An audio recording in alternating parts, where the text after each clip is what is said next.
Video শুরু হয় দুটি চকোলেট রঙের ল্যাব্রাডর কুকুরকে দিয়ে, যারা একটি ফুটপাতে একটি আহত কালো কাককে ঘিরে ধরেছে। একজন ব্যক্তি কুকুরগুলোকে কাকটির থেকে দূরে সরে যেতে বলছেন। পরের দৃশ্যে আহত কাকটিকে একটি নরম তোয়ালে দিয়ে জড়িয়ে ঘরের ভেতরে নিয়ে আসা হয়। তারপর তাকে একটি কার্ডবোর্ডের বাক্সে রাখা হয়, যেখানে তার জন্য জল এবং খাবার রয়েছে।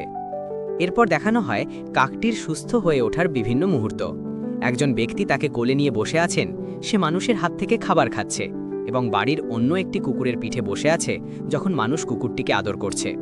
কাকটি যখন কিছুটা সুস্থ হয়ে ওঠে তখন তাকে বাইরে ঘাসের উপর ছেড়ে দেওয়া হয় এবং সে উঠতে চেষ্টা করে। একজন তাকে একটি ফল খাওয়াচ্ছেন এবং সে উড়ে এসে একজন ব্যক্তির হাতে বসছে।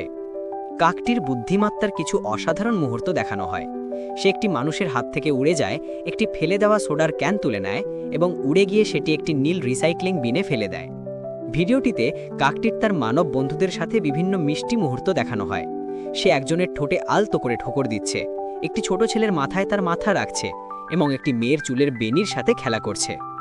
কাকটির বুদ্ধিমত্তার আরও প্রমাণ দেখা যায়। সে একটি মানুষের হাত থেকে খাবার খাচ্ছে। এরপর ঈশপের গল্পের মতো সে একটি কাচের বোতলের ভেতরে থাকা খাবার পর্যন্ত পৌঁছানোর জন্য পাথর ফেলে জলের স্তর বাড়াচ্ছে। অন্য একটি দৃশ্যে সে একই কাজ বিভিন্ন টিউবের সাথে করছে। শেষ দিকে কাকটিকে একজন ব্যক্তির সাথে বসে স্ন্যাক্স চুরি করতে দেখা যায়, একটি বড় ঘরের ভেতরে উড়ে বেড়াতে দেখা যায় এবং রাতে একজনের সাথে বাইরে ঘুরতে গিয়ে তার হাত থেকে উড়ে যেতে দেখা যায়, যা তার স্বাধীনতা এবং বন্ধুত্বের এক সুন্দর মেলবন্ধন দেখায়।